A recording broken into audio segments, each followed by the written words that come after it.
No.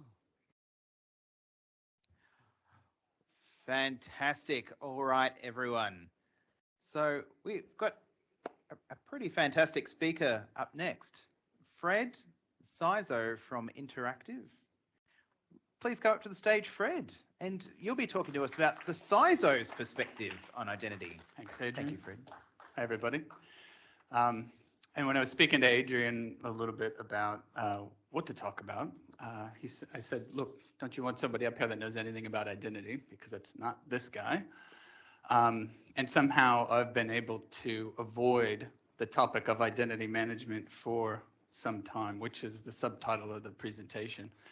I'll get onto a little bit of a tragic backstory here in a minute, but yeah, thanks for having me. Thanks, Identity XP, for putting this on.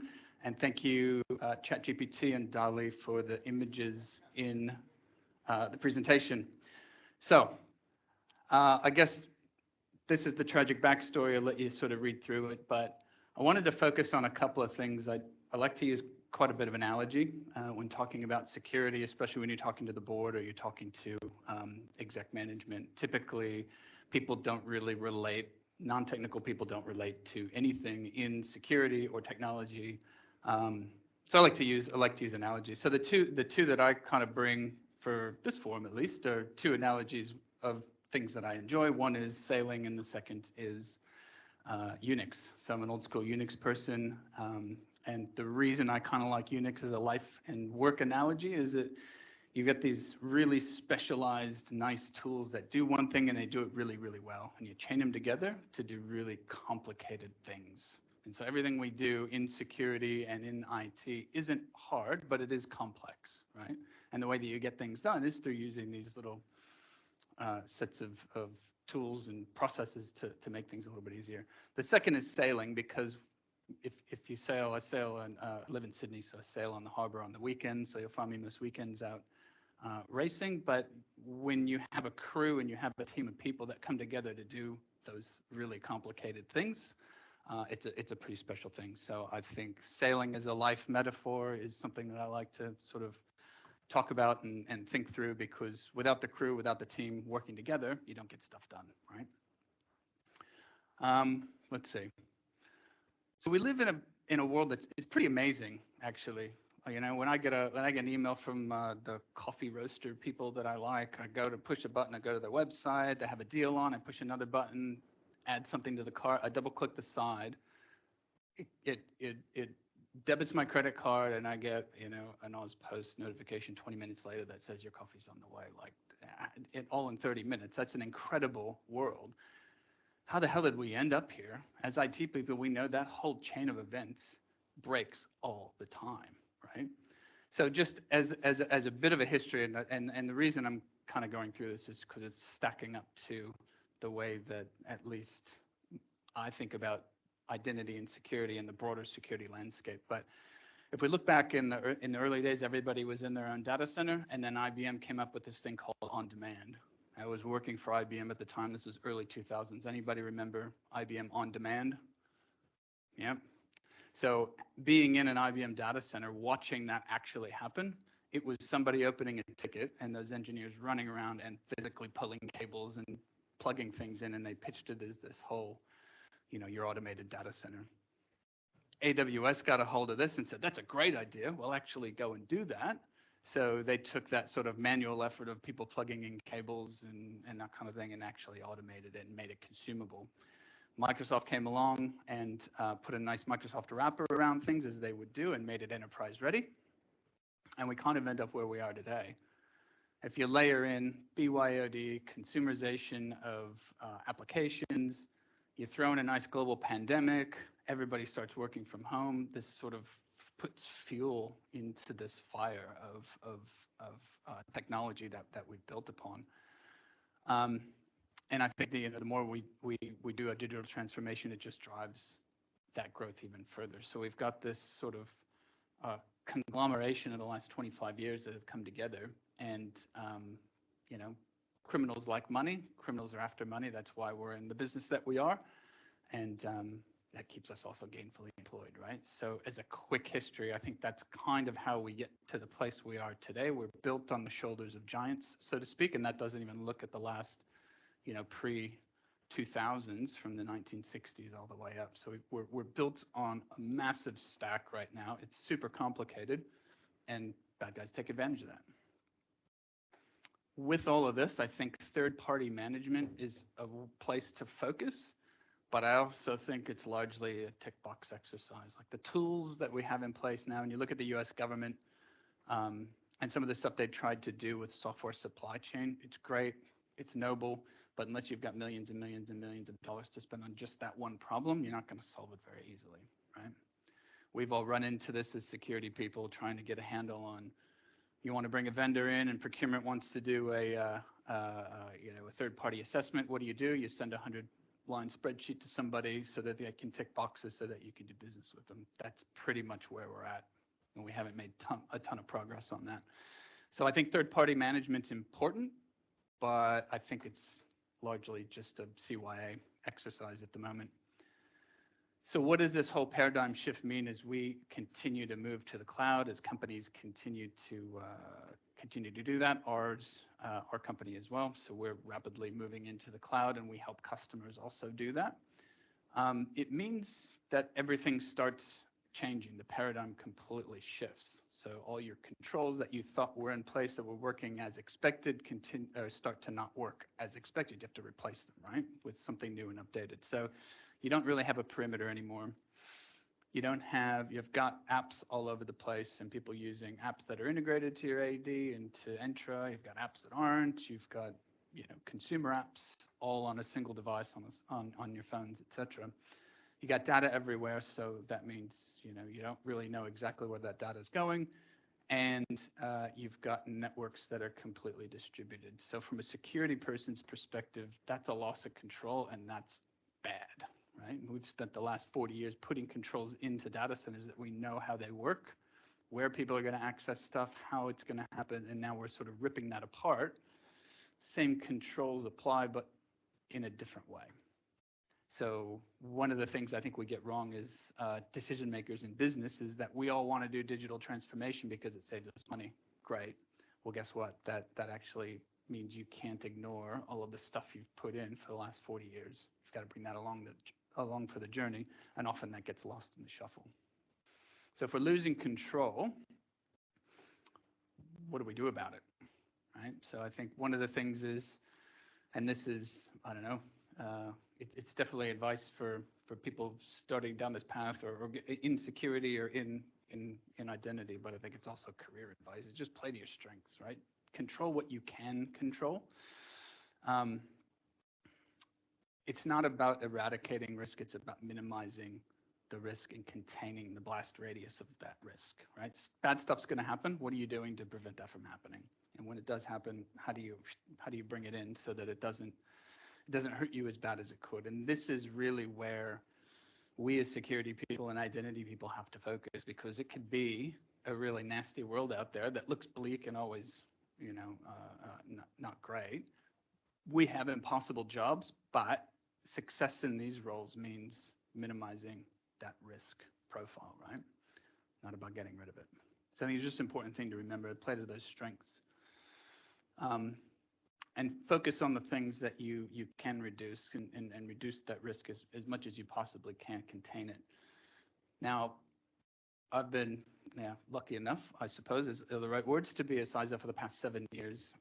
Maybe it's a blessing, maybe it's a curse, I'm not quite sure yet. But every business is different. So I've done a CISO role in 3 different companies, one small one large government agency, and one managed service provider. And every company is just a bit different. So you've got to tweak your controls, you've got to focus on the right things. And I think as security people, we tend to try to focus on too many things. If you look at ISO, there's 25 different categories of ISO, and you can't possibly put a security program in place and focus on 25 things in 1 year, right? You've got to focus in on the things that actually matter and reduce the risk the most. So over the last 5 years, I've been focused on really 3 things. That's vulnerability management, asset and data management, and identity management. So identity is why we're all here, of course. But vulnerability management, very easy to say patch your boxes and make sure that you're up to date with patches and your Microsoft patches, etc. But to get operational teams to actually do that and implement it, extraordinarily difficult, right? Everybody's struggling with it right now. You might have 35,000 detections in your database for vulnerabilities. You really only focus on the top 5 to 10% of those. So it's not really a numbers game, it's a risk game. Asset and data management, I've had a bunch of conversations here today about how do you get a handle on assets, how do you get a handle on where your data goes. Again, it's not really about, and when I use the word management here, by the way, it's not necessarily preventing things and fully managing. Sometimes management means just identifying things, right? You might just have a database full of all of your assets and know who owns those assets, and that might be good enough. You might not manage them at all past that point, but when something bad happens, you know who to go to talk to who's got admin access on that machine.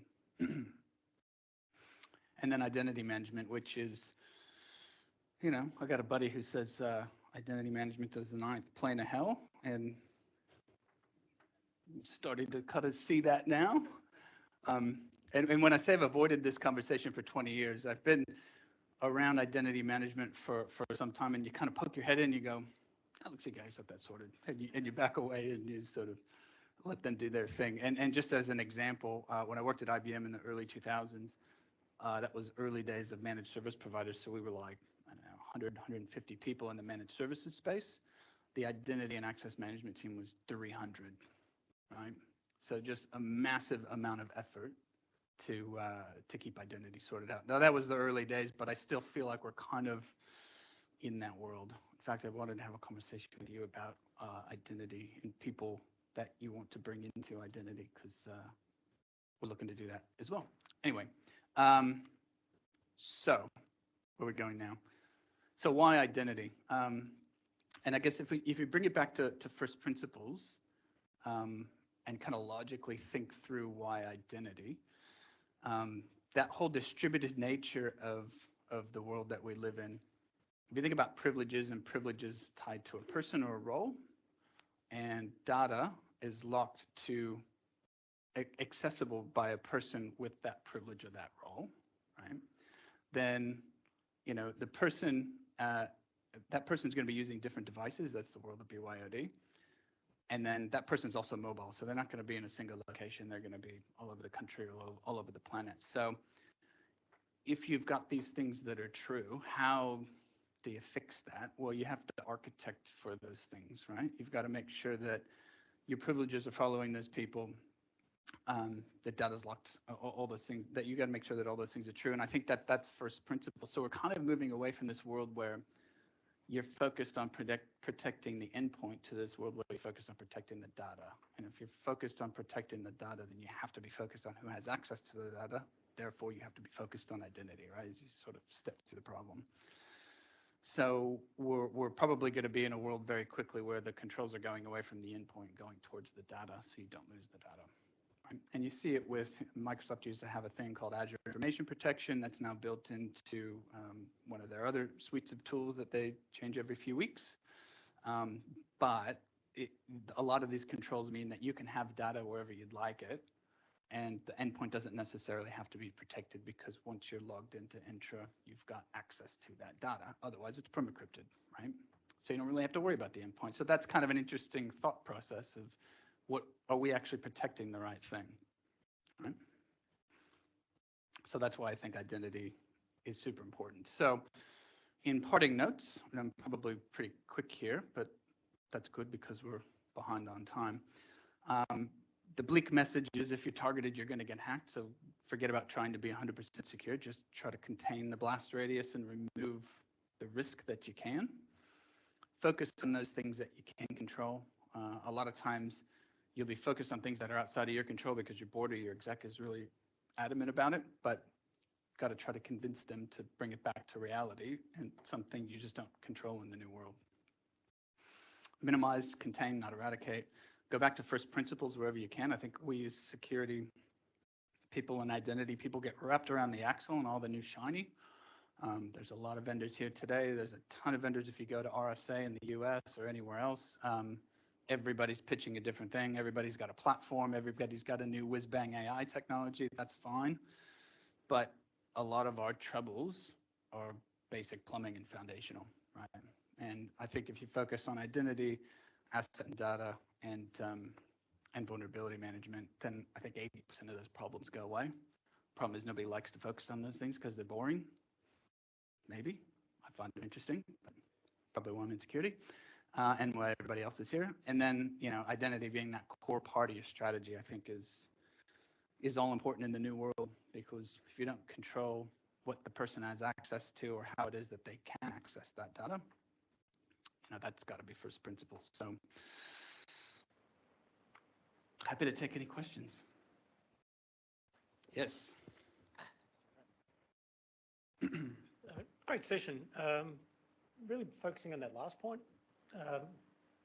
What suggestions have you got to the audience here in regards to how to sell up to the executive? Because for them, identity is, how do you sell up to the executive on the importance and the strategic nature of identity? Good question. I can talk to the way I've done it, whether it's right or wrong, I don't know. But I've first focused on something that I could win or knew you could win, and that was vulnerability management. So if you've got something that you can prove out, I always find that, especially if you're new to an organization, if you can prove out a piece that you know how to get done, show value, and show that you can do it on time and on budget, you build that credibility and that trust internally, and then you pretty much have carte blanche to do the next thing, right? And you can go, identity, and they'll go, that's great, identity's an awesome idea. Here you go, here's your funding, right? So it's kind of a back door in, maybe. But I think credibility and trust, you've got to start with something you know you can do. If identity is your thing and you know you can do it and you've done it 5 times over, then that might be the way to go. But I don't know. I think also just logically working through some of these things and taking the exec on a journey. A lot of times you hear this, and take the board on a journey, take the exec on a journey. And a lot of that storytelling and education. So if you've got sessions with your exec or your board, and you can kind of walk them through over 3 or 4 months, the story of identity or the story of vulnerability and why it's a problem, and then you can build trust that way as well. I don't know if that's answering your question, but that's the way I found to do it. Any other questions for Fred? Yeah. Sue?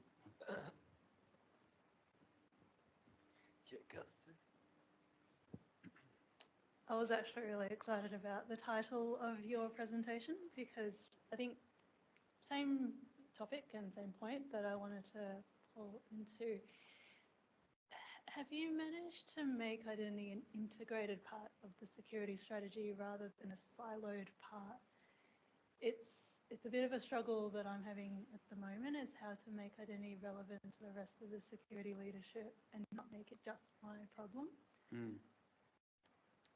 Good question. I'd almost turn the question back around, but I won't do that. Yeah,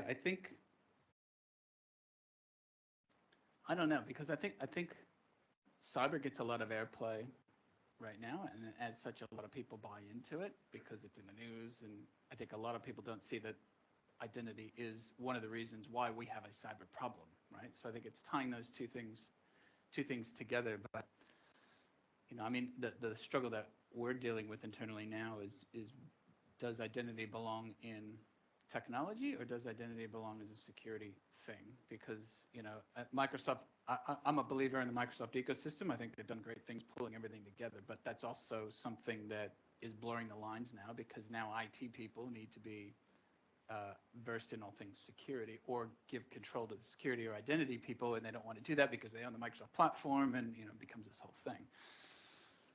I'm not really answering your question, and I don't really. I'm struggling with the same thing, I think. I don't know. I'd love some advice, though. It's good to know I'm not alone. No, not alone. Cool. Fantastic. Thanks, everybody. Fred, thank you so much. A big round of applause for Fred Thiele.